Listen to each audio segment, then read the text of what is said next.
nuevo presidente de la Reserva Federal, Kevin Warsh, acaba de asumir y el mercado no sabe qué esperar, porque el hombre que renunció protestando contra el dinero fácil llega al cargo exactamente cuando la Fed tiene que decidir si sube tasas, las baja o no hace nada. Las tres opciones tienen un costo. Y su primera reunión es el 16 de junio. En este video vas a entender 4 variables clave para leer lo que viene. ¿Quién es realmente este hombre? ¿Qué hizo en 2008? ¿Qué dilema concreto hereda y cómo eso se transmite a bonos, dólar, oro y mercados emergentes? No para predecir la decisión de junio, sino para entender la estructura detrás del cargo más influyente de los mercados globales. Para entender por qué este video importa ahora, primero los números. La tasa de la Fed está en 3,5-3,75 sin cambios por tercera reunión consecutiva en abril del 2026. El balance sheet de la Reserva Federal, publicado el 7 de mayo, se ubica en 6,7 billones de dólares. Y en ese contexto, la Fed hereda un shock energético activo. El estrecho de Hormuz con flujos reducidos, el petróleo por encima de los $100 y el FMI con su proyección de crecimiento global ya recortada a 3,1. Ese es el escenario exacto en el que Warsh asume. Y para leerlo bien, primero hay que entender qué es lo que realmente puede hacer el hombre en ese cargo, porque hay una confusión frecuente que distorsiona todo el análisis. Así que vamos a la variable 1. ¿Qué hace realmente el presidente de la Fed? El presidente de la Fed no decide solo las tasas de interés. Las decisiones de política monetaria las toma el FOMC, el Comité Federal de Mercado Abierto. Son 12 votos en total. El presidente es solo uno de esos 12. Tiene influencia sobre la agenda, el tono y la dirección, pero no puede imponer una decisión unilateral. La historia del cargo es la historia de construir consenso dentro de un comité con visiones distintas sobre qué priorizar: inflación o empleo, corto o mediano plazo, datos o expectativas. Las dos herramientas principales son las tasas de fondos federales y el balance sheet. La tasa de fondos federales es el precio al que los bancos se prestan dinero entre sí de un día para el otro. Cuando esa tasa sube, se encarece el crédito de corto plazo. Líneas de crédito, préstamos a tasa variable, financiamiento interbancario. Y a través de las expectativas que genera en el mercado, también presiona hacia arriba las tasas de largo plazo, las que determinan el costo de las hipotecas y la deuda. Cuando baja, el mecanismo opera en sentido inverso. Es el termostato financiero de referencia mundial. El balance sheet es el conjunto de activos que la Fed acumuló comprando bonos, sobre todo durante la crisis del 2008 y del 2020, lo que se conoce como quantitative easing. Compró principalmente bonos del Tesoro de largo plazo con vencimientos de 10 y 30 años y bonos hipotecarios respaldados por agencias federales. El objetivo era presionar hacia la baja las tasas de largo plazo, no solo las de corto plazo que la Fed controla directamente. Hoy ese balance sheet está en 6,7 billones según los datos oficiales de la Fed. Bajó desde su pico de 8,9 billones de 2022. Cuando la Fed deja de recomprar los bonos que vencen, retira liquidez del sistema y presiona las tasas de largo plazo hacia arriba, incluso sin que el FOMC vote nada. Pero la herramienta más poderosa de un presidente de la Fed no aparece en ningún balance, es la credibilidad. La Fed opera sobre expectativas. Si el presidente habla y el mercado le cree, las tasas de largo plazo se mueven antes de que el FOMC vote. Eso se llama forward guidance y es, en muchos casos, más potente que la decisión en sí misma. Esa credibilidad no se hereda con el nombramiento, se construye con la trayectoria. Y para entender la trayectoria de Warsh hay que volver a 2008. Así que vamos a la variable 2. ¿Qué pasó realmente? Kevin Warsh asumió como gobernador de la Reserva Federal en 2006, con 35 años, el más joven en la historia del cargo. Su formación no era economía, estudió políticas públicas en Stanford y derecho en Harvard. Llegó a la Fed desde la banca de inversión y la política, no desde la academia macroeconómica. Eso definió su mirada, más pragmática que teórica, más orientada a los mercados que a los modelos. Su perfil era inusual para la Fed, Ben Bernanke, quien presidía la Reserva Federal en ese momento, lo incorporó precisamente porque necesitaba alguien que conociera el lenguaje de Wall Street y pudiera traducirlo al lenguaje de política monetaria. Cuando empezó el colapso en 2008, ese perfil se volvió crítico. Walsh se convirtió en el enlace directo entre Bernanke y los CEOs de los grandes bancos. Estuvo en las negociaciones que permitieron la adquisición de Bear Stearns por JP Morgan con el respaldo de la Fed. Participó en la conversión de Morgan Stanley y Goldman Sachs en Bank Holdings Companies, lo que le dio el acceso directo a la ventanilla de descuento de la Fed y los programas de rescate del Tesoro.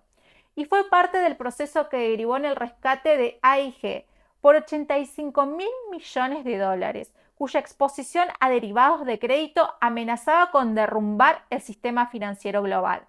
Bernanke documenta su rol en The Courage to Act, el libro de referencia sobre cómo se tomaron esas decisiones desde adentro de la Fed. Sabía distinguir exactamente cuando los bancos argumentaban su propio interés y cuando traían información genuinamente valiosa. Eso fue determinante en los momentos más críticos, pero lo más relevante no fue lo que hizo en 2008, sino lo que hizo después. Mientras la economía se recuperaba en 2009, con el desempleo marchando hacia el 10% y la inflación prácticamente en cero, Walsh advertía públicamente que los policymakers que esperan la normalidad para subir tasas habrían esperado demasiado. Le preocupaba la inflación cuando el mayor problema macroeconómico era la contracción. Y en marzo del 2011, antes de que terminara su mandato, renunció. La razón fue el QE2, la decisión de comprar $600.000 millones adicionales en bonos del Tesoro para estimular la recuperación. Walsh votó a favor del QE2 y el mismo día publicó un artículo en el Wall Street Journal criticando la política que acababa de votar. No era un voto convencido, era alguien que acató el consenso del comité, pero dejó claro públicamente su postura. Semanas después se fue. Su posición era que cuando la Fed compra bonos del gobierno a gran escala, empieza a financiar el déficit fiscal, una función que históricamente le corresponde al Tesoro, no al Banco Central. Y cuando rescata instituciones privadas, absorbiendo pérdidas, toma riesgo crediticio que tampoco le corresponde institucionalmente. Para Walsh, eso no era política monetaria, era política fiscal disfrazada. Y un banco central que hace política fiscal pierde independencia. Esa renuncia define su identidad macroeconómica mejor que cualquier discurso. Alguien que pone el riesgo inflacionario y la integridad institucional por encima de la presión de estimular el crecimiento en el corto plazo. Y ese perfil es exactamente lo que choca de frente con el escenario que hereda. Por eso vamos a la variable 3, el dilema que hereda, lo que está sobre la mesa en junio. Walsh asume con 3 tensiones simultáneas que no tienen resolución limpia. La primera es entre inflación y crecimiento. El shock petrolero que analizamos en los videos anteriores, el estrecho de Hormuz, el petróleo por encima de los $100, presionan los precios hacia arriba. Al mismo tiempo, el FMI proyecta que el crecimiento global podría caer al 2% en el escenario adverso. Subir tasas controla la inflación, pero ahoga el crecimiento. Bajar tasas apoya el crecimiento, pero puede desanclar las expectativas inflacionarias. Es el mismo dilema que destruyó la credibilidad de la Fed en los 70. La segunda tensión es entre el mandato de la Fed y la presión externa. En su audiencia de confirmación, Walsh fue explícito. La Fed debe fijar tasas de forma independiente. El presidente nunca le pidió predeterminar ninguna decisión de tasas y nunca lo aceptaría. Pero también dijo que quiere un cambio de régimen en la Fed, que el balance sheet está sobredimensionado y que la institución debería telegrafiar menos sus decisiones de mercado. Implica más incertidumbre de corto plazo en las lecturas del mercado, no menos. La tercera tensión es el propio balance sheet. Con 6,7 billones, Walsh históricamente ha sostenido que reducirlo es una prioridad, pero hacerlo en un contexto de shock energético y crecimiento débil añade presión sobre las tasas de largo plazo, justo cuando la economía no necesita ese apriete adicional. Es una contradicción directa entre su filosofía de largo plazo y las condiciones del ciclo que hereda. Y esa contradicción no se queda dentro de la Fed, se transmite al resto de los mercados por 4 canales concretos, que ahora vemos en la variable 4. ¿Cómo se transmite al resto de los mercados? El primero son los bonos del Tesoro americano. La tasa del bono a 10 años es la tasa de referencia del sistema financiero global. Todo se prisea en relación a ella. Si el mercado interpreta que Walsh va a ser más restrictivo de lo esperado, los rendimientos suben y el crédito se encarece para todo el mundo. Si interpreta que va a ceder a la presión de recortar, los rendimientos caen pero a costa de credibilidad antiinflacionaria. El segundo canal es el dólar. Una Fed que mantiene o sube tasas típicamente fortalece al dólar, porque los flujos de capital buscan mayor rendimiento. Un dólar más fuerte amplifica el shock energético para los países que compran petróleo en dólares, pero facturan en su propia moneda. El tercer canal es el oro, y acá se cierra el círculo con el video anterior. Documentamos que la corrección del dólar desde su máximo histórico responde en parte a los rendimientos elevados y al dólar fuerte. Según el marco analítico del World Gold Council, cuando los rendimientos reales suben, el costo de oportunidad de mantener oro aumenta. Si recorta, los rendimientos caen y según lo documentado en la literatura macroeconómica, históricamente eso ha coincidido con periodos de mayor demanda de oro como activo de reserva. El movimiento del oro en las próximas semanas va a ser en parte una lectura directa de lo que el mercado espera de la nueva conducción de la Fed. El cuarto canal son los mercados emergentes, los más expuestos. Tienen deuda en dólares, importan energía en dólares y no tienen la misma capacidad de absorción que las economías avanzadas cuando la Fed aprieta y el dólar se fortalece.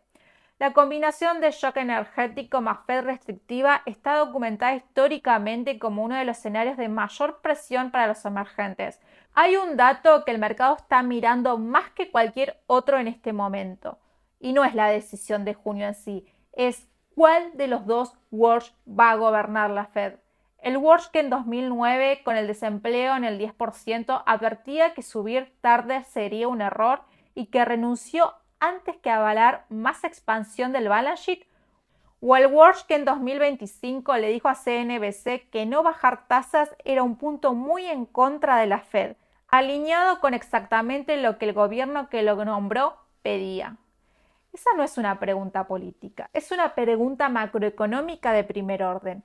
Porque si la credibilidad antiinflacionaria de la Fed depende de que el presidente mantenga una posición consistente independientemente de quién gobierne, y el historial de Walsh muestra que esa consistencia no es su característica más documentada, entonces el mercado de bonos va a apreciar esa incertidumbre. Y cuando el mercado de bonos mueve los rendimientos de largo plazo, todo lo demás se mueve con él. Dólar, oro, crédito, mercados emergentes. 3 cosas concretas para monitorear. Primero, el tono de la primera comunicación pública de Walsh desde el cargo, ya no como nominado, sino como presidente. Los mercados van a leer cada palabra. Segundo, la decisión del 16 de junio. Sube, baja o pausa. ¿Y con qué nivel de unanimidad en el FOMC? Porque el grado de consenso dice tanto como la decisión misma. Tercero, si el rendimiento del bono del Tesoro a 10 años se mueve de forma brusca antes de esa reunión. Esa sería la señal más clara de que el mercado ya tomó una posición sin esperar. La historia de los bancos centrales dice que la credibilidad antiinflacionaria se gana despacio y se pierde rápido. ¿Crees que el Walsh que asume en 2026 es el mismo que renunció en 2011 o que el contexto lo va a llevar por otro camino? Contame en los comentarios. Y si todavía no viste los videos anteriores de esta serie, el shock del petróleo de 2026 y el rol del oro en este ciclo son los puntos de partida de todo lo que analizamos acá.